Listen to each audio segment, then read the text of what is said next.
नमस्कार, मैं हूँ धीरज और एक बार फिर से स्वागत करता हूँ आपका study.com के इस ट्यूटोरियल में।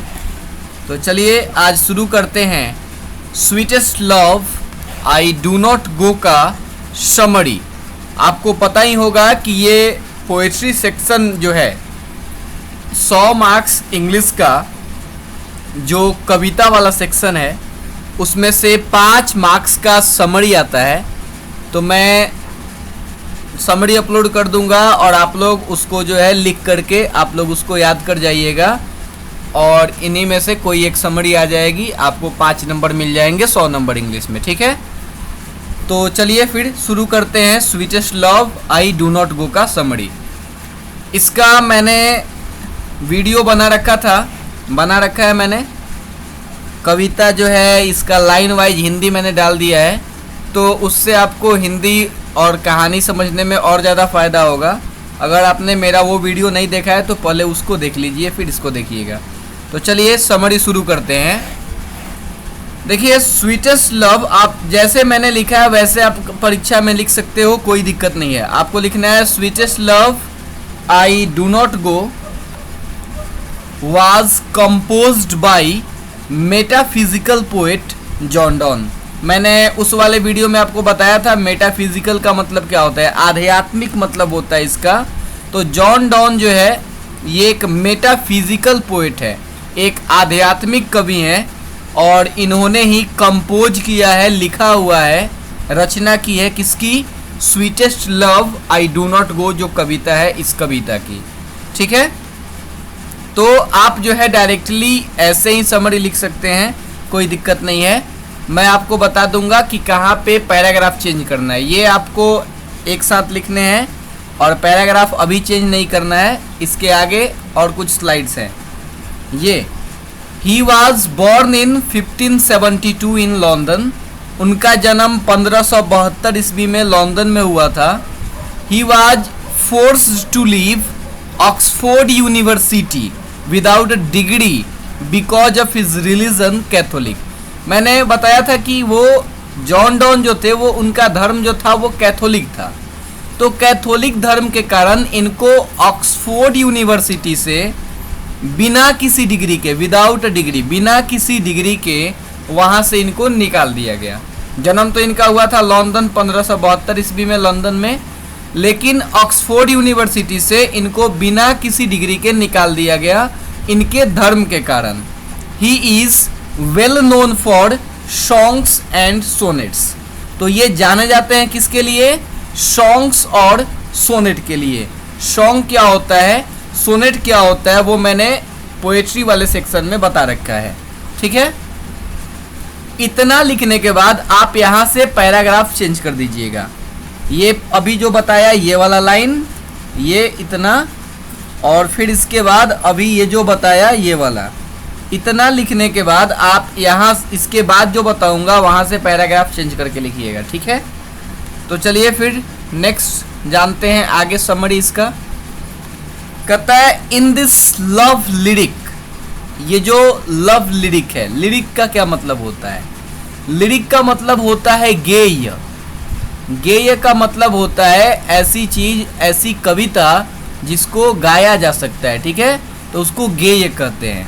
तो इन दिस लव लिरिक, ये लव वाली कविता है। एक तो पहले ही मैं इस चैप्टर को पढ़ने से ऐसा लग ही जाता है। तो लव वाली कविता है, इसमें the poet is consoling his wife, telling her that he is going away not because he is tired of हर। यहाँ पे कवि जो है वो अपने वाइफ को कंसोल कर रहा है। वो अपने वाइफ को कंसोल करने का मतलब होता है उसको विश्वास दिलाना, आश्वासन देना। ठीक है, कि he is going away not because he is tired of हर। वो उससे दूर जा रहा है, कभी उससे दूर जा रहा है और ऐसा कुछ नहीं है कि वो उससे थक चुका है। He is tired of her और he wants a better women, या फिर ऐसा कुछ नहीं है कि वो कोई एक बेटर वुमेन चाहता है, उससे कोई अच्छी औरत चाहता है। जैसे उस कविता की हिंदी है, सेम उसी तरीके से समरी हुआ होगा इसका। बस लिखना कैसे ये मैं बता देता हूँ। अगर आपको हिंदी आपको वहाँ से पता है तो फिर आप समरी खुद से लिख सकते हो, कोई दिक्कत नहीं है।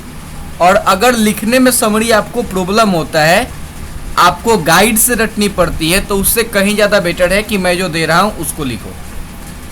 तो ही इज टायर्ड ऑफ हर, वो पत्नी को छोड़ के इसलिए नहीं जा रहा क्योंकि वो उससे थक चुका है, और ना ही इस कारण से जा रहा है कि उसको उससे एक अच्छे औरत की तलाश है, उससे कोई अच्छे औरत को वो खोजने नहीं जा रहा है। ठीक है, कहता है कि since he has to part with her one day so he wants to rehearse to leave separately for some time. वो कभी कहता है कि आखिर एक ना एक दिन तो जुदा होना ही है, सभी लोगों को पार्ट होना ही है। पार्ट का मतलब जुदा होना भी होता है, ठीक है, अलग होना। तो कभी कहता है कि एक ना एक दिन सभी को पार्ट होना है, अलग तो होना ही है, तो इसलिए मैं अभी से रिहर्स कर रहा हूँ, अभी से ही इस चीज़ का अभ्यास कर रहा हूँ, रिहर्स कर रहा हूँ कि लीव सेपरेटली, अलग रहने का मैं अभी से ही इसका अभ्यास कर रहा हूँ, आदत डाल रहा हूँ। ठीक है, इसके बाद नेक्स्ट जो है, आप यहाँ पे पैराग्राफ चेंज कर सकते हो। कहता है he says the sun sets in the evening, यहाँ डबल इन हो गया, आप लोग थोड़ा इसको देख लीजिएगा। ठीक है, he says the sun sets in the evening and rises again in the morning. कभी कहता है कि सूरज जो है वो इवनिंग में सेट हो जाता है, इवनिंग में वो डूब जाता है, and rises again in the morning, और एक बार फिर से सुबह में वो उग जाता है। ठीक है, but it has neither sense nor desire, लेकिन सूरज के पास ना तो कोई सेंस है ना तो कोई डिज़ायर है, कोई इच्छा नहीं है, वो अपना एक डेली रूटीन कर रहा है। मान लो कि मैं तो जा रहा हूँ, वो कभी जो है जा रहा है, तो उसके पास तो एक इच्छा है कि नहीं उसको लौट करके फिर अपनी पत्नी के पास आना है, लेकिन सूरज के पास जो है कोई डिज़ायर नहीं है, कोई सेंस नहीं है, फिर भी वो शाम में डूबता है और फिर सुबह जो है आ जाता है। तो कहता है he assures her that he has sense and desire to come back to her so he will come back sooner than the sun. तो वो कहता है कि देखो उसके पास, सूरज के पास जो है, उसके पास तो डिज़ायर नहीं है, कोई इच्छा नहीं है, लेकिन मेरे पास इच्छा है आने के लिए। मैं यहाँ से जा रहा हूँ तो मैं इस आशा में हूँ कि मैं एक बार, मुझको फिर से अपनी पत्नी के पास जाना है, तो मुझ पे विश्वास रखो कि मैं सूरज से कहीं ज़्यादा जल्दी आऊँगा, कहीं ज़्यादा जल्दी आऊँगा। वो अपने पत्नी को एश्योर्ड करता है, विश्वास दिलाता है कि मैं सूरज से कहीं ज़्यादा जल्दी आऊँगा। और यहाँ से जो भी लाइन ये ही से जो भी चल रहा है, ये सारा का सारा, और इसके बाद नीचे लास्ट तक आप एक पैराग्राफ में करोगे। ठीक है, फिर कहता है he says man's power is very weak, जो मनुष्य की शक्ति है वो बहुत ज़्यादा कमज़ोर है, क्योंकि मनुष्य चाहकर भी कुछ नहीं कर सकता। वो लेखक चाहता तो है कि मैं ना जाऊं, वो चाहता तो है कि नहीं मैं अपने पत्नी से जुदा ना हूं, लेकिन कुछ कारण है, कुछ परिस्थितियां हैं जिसके कारण उसको जुदा होना पड़ रहा है। तो वही यहाँ पे जॉन डॉन कहते हैं कि man's power is very weak, मनुष्य की जो शक्ति है वो बहुत कमज़ोर है। He tells her not to shed tears because that will make him sad and weak. वो कहते हैं कि देखो आंसू मत बहाओ, टीयर शेड मत करो, और क्योंकि आंसू जो है, आंसू बहाने से प्रॉब्लम क्या होती है कि आंसू जो है वो मुझको खुद, तुम्हारे आंसू जो है, तुम्हारे आंसू मुझको खुद जो है दुखी कर जाते हैं, मुझको खुद सैड कर जाते हैं, खुद वीक कर जाते हैं। इसलिए तुम जो है टीयर्स, आंसू मत बहाओ, है ना, टीयर्स शेड मत करो। तो ये है, और कहता है कि ही सेज, वो कहते हैं not to think of any ill during his journey otherwise destiny may fulfil it. वो कहते हैं कि मैं ये जो जर्नी कर रहा हूँ, ये जो यात्रा कर रहा हूँ, इसके बारे में ज़्यादा सोचो मत, क्योंकि जो डेस्टिनी है, जो नियति है, जो तकदीर है, उसको जो कुछ भी करना है वो तो करेगा ही, वो तो अपना सारा चीज़ करके ही रहेगा, जो लिखा हुआ है वो तो होगा ही हम लोगों की भाषा में।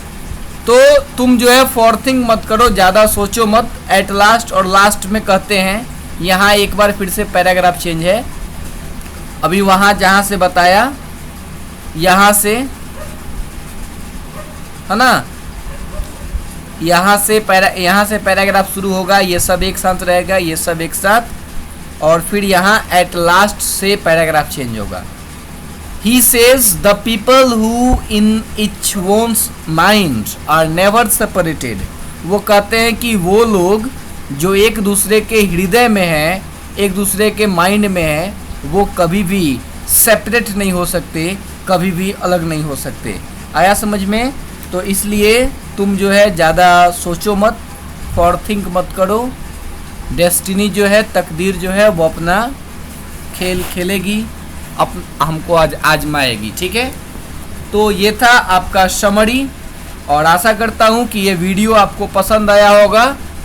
आप जो है बस ग्रामर सेक्शन जो है आप प्रैक्टिस करते रहिए, है ना। ग्रामर सेक्शन का जो भी आपका कोर्स है उसको आप प्रैक्टिस करते रहिए, ठीक है। और बाकी मैं प्रोज सेक्शन, पोएट्री सेक्शन सब अपलोड करूँगा, थोड़ा सा सब्र कीजिए। Thank you for watching this video.